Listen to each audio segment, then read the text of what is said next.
Hello, my friend, and welcome to Wisdom Trek. I am Guthrie Chamberlain, your guide to wisdom and creating a living legacy. Thank you for joining us for our 5-day-per-week wisdom and legacy building podcast. This is day 823 of our trek, and time for our Philosophy Friday series.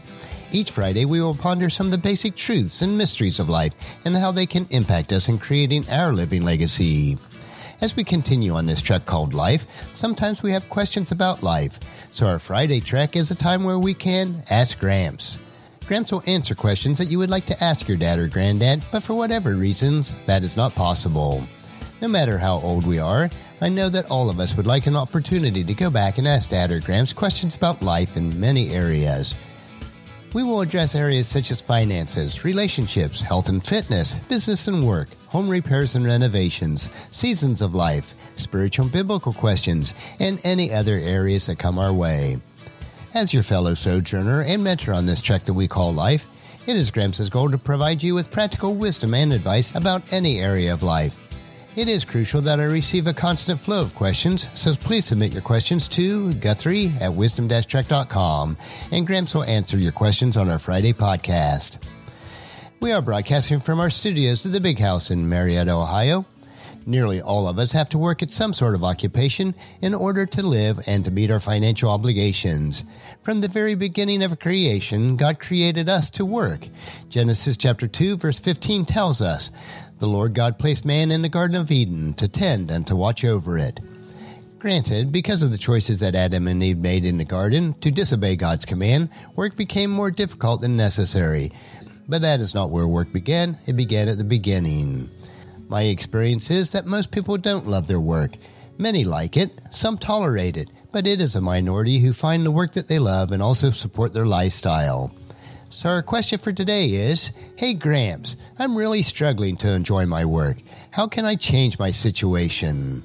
So the topic today is, take your job and love it. When you do not enjoy your job or it does not bring you satisfaction, does that mean that you must live with frustration, desperately seeking a perfect job you can be passionate about? Not at all.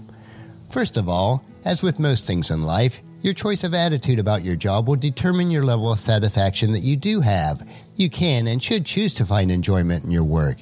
Doing so is very valuable for your life in many ways, including greatly increasing your probability of financial success. The fact is, though, you don't have to love or even like your overall job to enjoy everyday aspects of it. It is critical to distinguish between a job and the way that you do it. This is important because every job has its aspects that will be unpleasant for you. You need to be able to get through those times with a smile on your face. As an example, even when you work for yourself, which seems like it would be an ideal situation, it has its significant drawbacks, and most people are not suited to own their own business. I remember my mom saying, "When you work for yourself, you only have to work half days, and you can decide which 12 hours that you want to work." For someone who has been an entrepreneur and small business owner for all of my adult life, I can tell you that this statement is very true. There are long hours to be worked, and at times the rate per hour turns out to be very low. Even with this, I have chosen to love my work, although there are days that I don't really like it. You may not be passionate about your job, but you should be passionate about how well you perform your work. For a few people, they are working in their dream job. But for most, it is okay to enjoy your work well enough to at least meet your financial obligations and maybe even make a good living. You might be thinking, but your boss doesn't appreciate you. You're underpaid, your company isn't ideal. And that's okay, for now. Those things aren't really the evaluators of your life. You are. Do your job well for you, and also do your job well for God, as we are instructed in Colossians chapter 3, verse 23. Work willingly at whatever you do, as though you were working for the Lord rather than for people. And also in Ephesians chapter 6, verse 7. Work with enthusiasm, as though you were working for the Lord rather than people. When you have this attitude about your work, you will find that you enjoy it even more. Even if you don't like your specific work or the work environment that you are in, you can love the way you do it. Love yourself and your dedication to your work so that you'll be able to pat yourself on the back at the end of every day. By doing so, you also set yourself up for finding, within your company or somewhere else, a job that you really will enjoy.